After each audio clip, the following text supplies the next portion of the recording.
Este é o caso de John Van Meter. No Halloween de 2004, John Van Meter, um lenhador de Wisconsin, participou de uma conferência em Sonoma County, Califórnia. E depois da conferência, ele estava voltando para casa. E viu 5 ou 6 automóveis pretos, com pessoas dentro dele, dirigindo para a floresta. Ele fez uma inversão de marcha e voltou. E a uma distância segura do que estava acontecendo, ele pôde ver um fogo, ele pôde ver uma garota nua apertada contra a árvore, e a maior parte das pessoas estavam nuas. E ele disse: isso não é certo. Então alguém atirou nele. E ele sacou a sua arma. Você sabe que ele tinha um carregador de arma, ele andava, e ele atirou de volta. É uma longa história. Encurtando, ele atirou e matou alguém naquela floresta que estava na cerimônia. E ele resgatou a menina, transportou e colocou ela num carro. E espalhou os outros. E perseguiu o líder do ritual na floresta. E atirou e matou ele. Ok. Teve uma noite muito emocionante naquela noite. Ele olhou no corpo do líder que estava caído na floresta e ele tirou um pequeno cartãozinho, cartão de visita, e na parte de trás havia um código de área 202. No dia seguinte, ele ligou e uma mulher respondeu: Federal Bureau of Investigation, ou seja, FBI. No dia seguinte que ele ligou, ele pôde perceber que aquilo estava conectado com o líder. E quando ele estava perseguindo o líder na floresta, eles conversaram e o líder disse: nós temos a polícia e o FBI em nosso bolso. Aqui, se você me matar, você vai morar numa prisão de 10 por 10 pelo resto da sua vida. Então John acaba denunciando a polícia de Sonoma County e volta para casa. E um tempo depois eles entram com um processo contra John, alegando que ele arquivou uma falsa denúncia. E eles esperaram 4 dias para ir à floresta e vasculhar a área. O que a polícia fez então, falou para ele: contrate um advogado em Sonoma, no condado. E o advogado disse para John: não volte aqui. A polícia é corrupta. Você vai acabar cumprindo pena. E o advogado fez um acordo com o condado para que John somente enfrentasse uma multa de $10.000 e um ano de liberdade condicional, ou 2 anos de liberdade condicional. Eu acho que sem tempo de prisão. Eles disseram que John atirou em si mesmo. Ok? De volta para o Wisconsin em 19 de abril de 2006. 1 ano e meio depois. E você pode se lembrar daquele dia, que é outra data significativa na viúva Oklahoma City. Ele sai da floresta, pois ele é lenhador. E isso, quando ele percebe 2 caras... 2 caras vêm dirigindo um carro, estacionam o carro. E eles saem E um deles diz, ele é meu. E ele tem um tiroteio. Derruba um dos caras e há vários tiroteios. Eles tiveram o suficiente. John leva o caso à polícia. E ele diz ao policial o que aconteceu. E eles dizem que John tentou se matar. E ele foi baleado 9 vezes, com 6 armas diferentes, ele deu tiro. A sua caminhonete tinha 25 balas. E como que ele atirou em si mesmo? Para que John tivesse um julgamento e eles o julgarem, nós trouxemos um especialista, Matis. Eu fui ao julgamento. Nós trouxemos um especialista de Madison, Wisconsin. E disse que não poderia ter atirado em si mesmo. Era impossível John ter atirado naquelas circunstâncias em si. E John foi julgado e condenado. E eles mudaram a sua história. Que John teria atirado em si mesmo. E que ele teria mentido para a polícia. John me disse que ele não confiava naquelas pessoas. Porque por favor, ele não poderia confiar na polícia. Por isso, você vê, pela forma como ele foi colocado em liberdade condicional. E na liberdade condicional de 1 ano, Wisconsin, alguém plantou uma planta de maconha no quintal dele. Obviamente, eles queriam que o oficial da condicional encontrasse alguma coisa. O agente da condicional vinha revisitando regularmente a sua casa e fazer uma busca procurando por armas e por bebidas. Porque ele não pode ter qualquer dessas coisas em liberdade condicional. Em fevereiro passado, uns 6 dias atrás, a casa dele foi totalmente queimada de manhã. O que só mostra como a corrupção se espalhou até o nível mais baixo do condado de Sonoma, em Lincoln County, Wisconsin.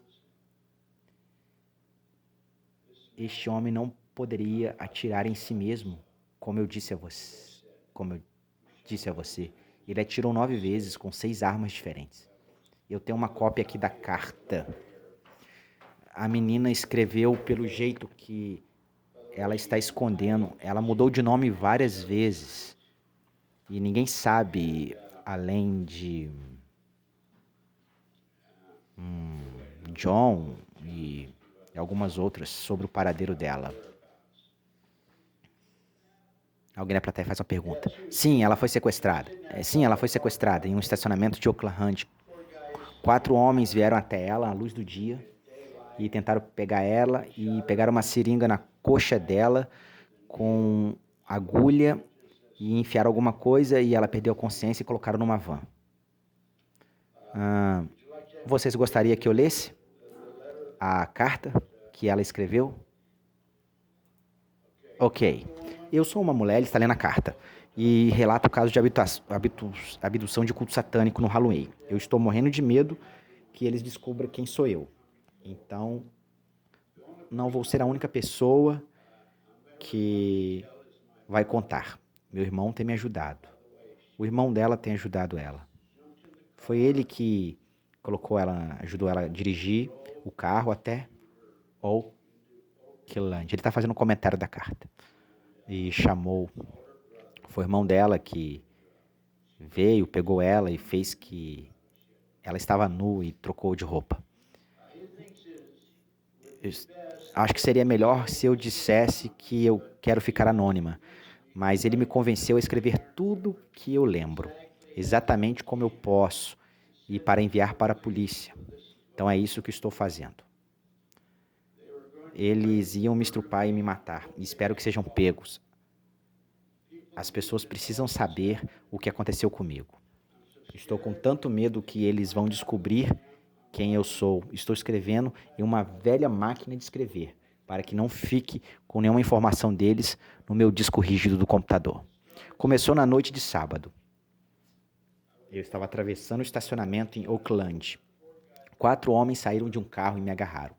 Eles me deram uma injeção com um sistema hipodérmico, com agulha na minha coxa. Eu estava inconsciente por alguns segundos, Quando eu acordei, eu estava com algemas no meu braço de trás e nas minhas costas, e os meus pés foram amarrados junto àquelas. E tinha algemas que me colocaram para mim não me mover. Eles colocaram fita adesiva sobre os meus olhos e a minha boca. E para eu não saber onde eu estava e por quanto tempo eu estava lá. Eu estava com sede e sentia que não poderia respirar. Eu tive que ir ao banheiro depois e eu estava apavorada. Eu deitei lá e fiquei pensando o que aconteceu comigo por um período de tempo. Eu não sou uma pessoa religiosa, mas foi pela primeira vez na minha vida que eu orei a Deus para que me salvasse. Fui dormir e parece que eu sonhei. No sonho, eu vi um grande cachorro branco que se sentou e virou a cabeça dele para o lado e olhou para mim. E senti como se o cachorro fosse uma menina. E ela veio me ajudar. Não posso explicar de outra maneira o meu sonho. Então me levantei e não sei por que estou dizendo isso, só parece estranho, mas eu acordei e tive que ir ao banheiro, tanto que finalmente eu passei a noite toda suada e molhada. É horrível. O local que eu estava era úmido e frio. Depois de muito tempo ouvi barulhos e a porta de um carro se abrindo e alguns caras me agarraram e um cara disse: "Coloque ela no chão." E mandou eu calar a boca. E outro cara disse: "Limpe ela." Tenho certeza que agora eu estava na van, na parte de trás de uma van. Eles me levaram para buscar alguma coisa ou algo assim. Ou para casa. Algum dos caras disse: "Se você cooperar, nós não vamos te machucar. Se você lutar, nós vamos te matar." Está entendido? Eu não estou com cabeça para escutar essas coisas. E o que eu podia fazer era... E alguém me disse: "Você gosta de beber álcool?" E eu disse não. E um deles me pegaram pela boca e me deram um pouco de água a beber. E tinha algo estranho na água. E começaram a tirar a minha roupa. E eles iam me estrupar. O cara disse: "Apenas relaxe. Nós vamos te dar um banho." Agora eles me guiaram até uma banheira e me lavaram. Depois me secaram e lavei meu cabelo e eu estava realmente com medo. Era estranho. Eles secaram meu cabelo com um secador e uma escova que eles colocaram. E tiraram e colocaram uma fita adesiva de volta na minha boca e colocaram um roupão branco e uma toalha em mim, que eles me colocaram. E me colocaram sentado numa cadeira e eu não conseguia ver nada, porque a fita estava nos meus olhos. E eu podia ouvir a voz, eu podia ouvir várias vozes na outra sala. E eu estava ficando arrumada e bonita. E parecia um sonho e parecia que eles me deram algo naquela água. E os caras me pegaram e me tiraram e me colocaram na parte de trás da van de novo. E dirigiram e foram embora. Eu sei que havia outras pessoas na van, mas eles não falavam. Eles tocavam uma música instrumental de heavy metal, muito alta. E me levaram por muito tempo e fiquei com muito sono. Depois de muito tempo a van parou e um casal de pessoas me tirou e me colocou os pés descalços. Eu senti o pé no chão. Ouvi muitas pessoas falando baixinho. Ouvi barulhos de cliques na van.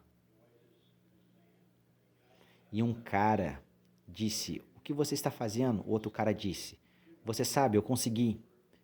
Estamos prontos para higienizar ela." Depois, o primeiro cara disse: Não tivemos a festa ainda." Achei tão estranho que me lembro então que ouvi uma voz de mulher. E que disse: "Este é o sacrifício?"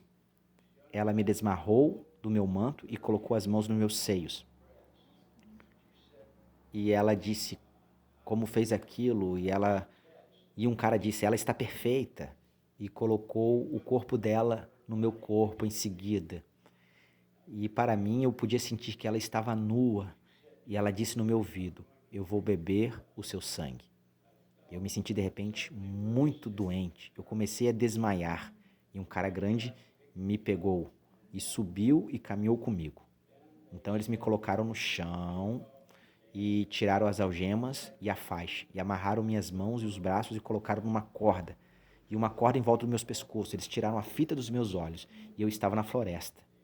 E eles tentaram, e eles tinham me amarrado em uma árvore ou algo assim. Eu estava com tanto medo que estava tremendo. Eu sabia que ia morrer. E uma mulher nua caminhou até mim, ela estava usando correntes com anéis e nos seus mamilos, e ela tinha uma grande faca. Ela arrancou a fita da minha boca e tocou os meus seios com a faca. Então ela agarrou e cutucou o meu rosto. E repetidamente ela fez isso com a faca. Eu estava com medo. E ela disse: eu vou te matar. E eles tentaram puxar a corda, amarraram a abertura da corda atrás de mim. E essas pessoas me tocaram. E eu não queria ser gráfica, mas eles fizeram coisas sexuais comigo. Eles me fizeram ter um orgasmo, então eles fizeram coisas um com os outros, eles se masturbaram, eles se divertiram, eles tiveram orgasmos, e a mulher era uma mulher horrível. A mulher era pior. Era uma mulher horrível. Eles estavam fazendo isso comigo. Espero que todos contraiam doença terminal e morram por o crime e apodreçam no inferno. Alguns caras desenrolaram um plástico, uma coisa grande que estava no plástico.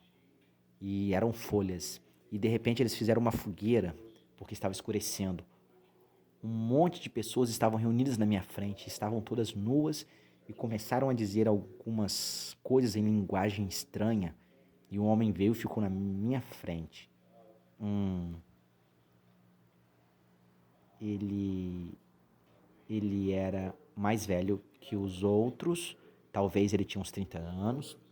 Ele tinha mais de 1,80 m e ele tinha uma aparência séria. Ele estava de cabelo preto, então ele estava muito maior, e aí ele tinha uma barba e ele tinha olhos estranhos.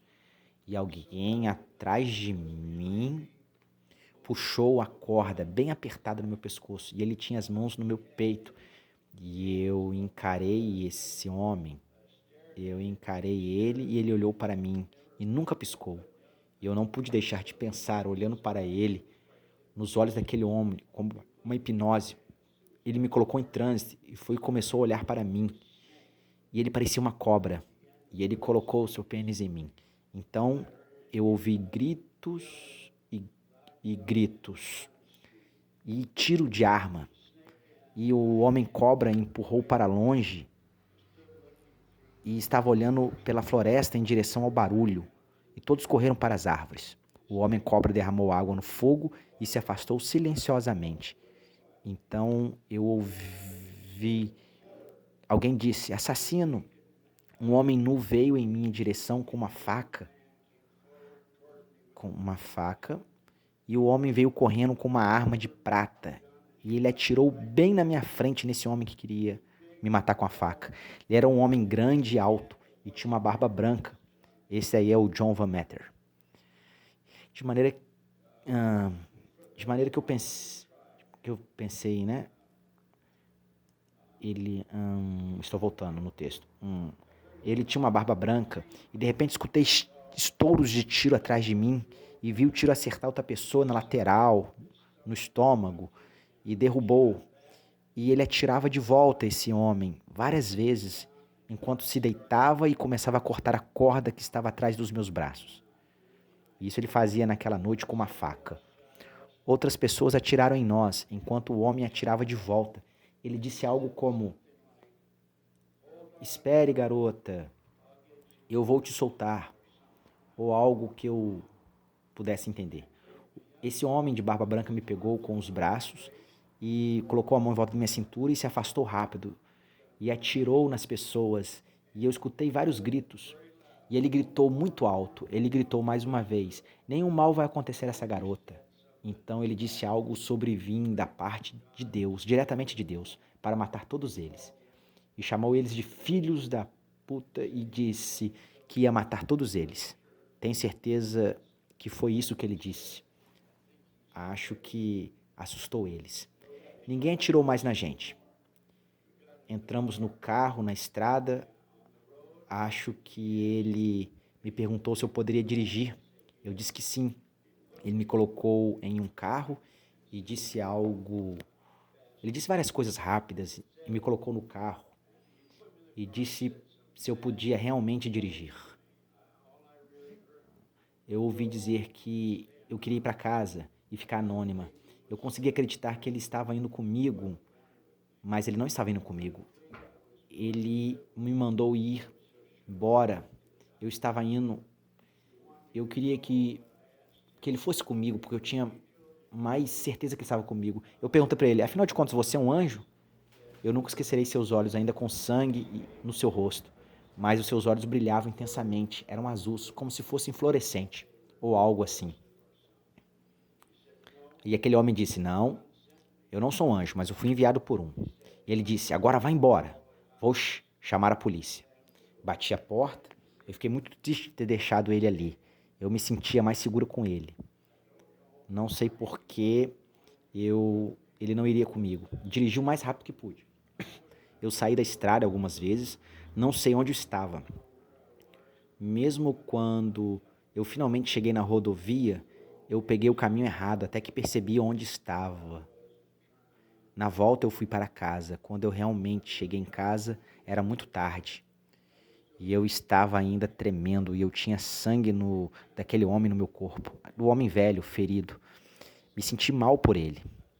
E encontrei que ninguém dentro de casa, nem mesmo ninguém, tinha percebido que eu tinha partido. Então não pude acreditar. Fiquei magoada com isso, até que percebi que foi minha própria culpa.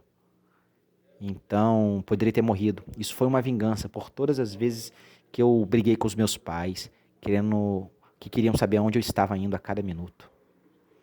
Esse negócio, eu queria que isso fosse parar nos jornais, que eu pudesse dizer às crianças para pararem de brigar com seus pais. Há uma razão pela qual eles querem saber onde você está.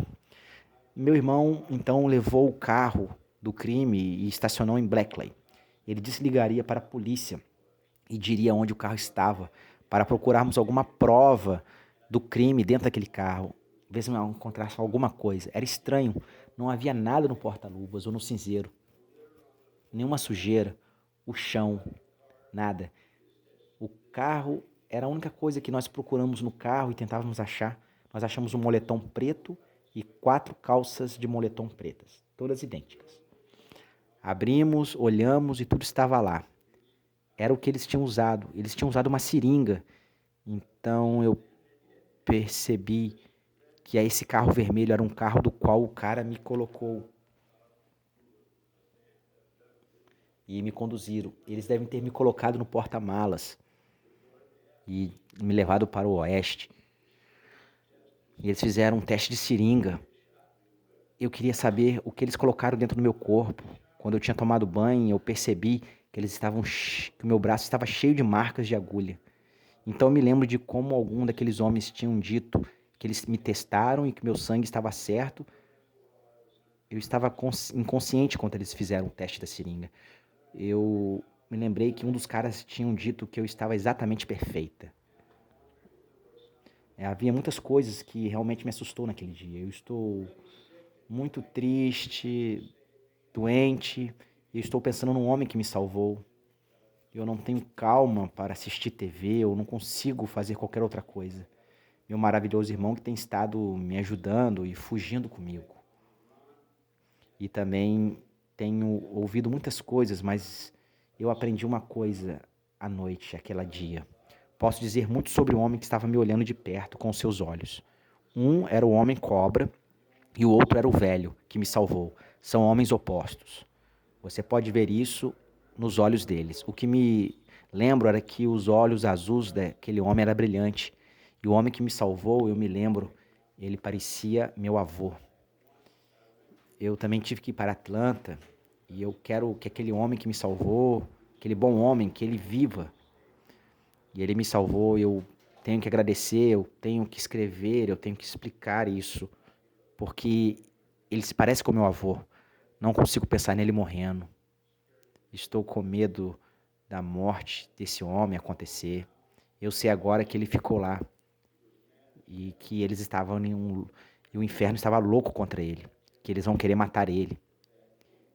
E eu espero que é ele que mate o homem cobra. E que fizeram isso comigo. E outras pessoas que gostam, que eles aprendam especialmente que o homem de olho de cobra, ele tem que morrer. Eu nunca mais quero vê-lo de novo. Nunca mais quero ver essas pessoas. A prisão não vai reabilitar elas. Eu nunca vou perdoar essas pessoas. Isso me levou a tarde toda e toda noite para escrever isso. Isso faz sentido para quem lê?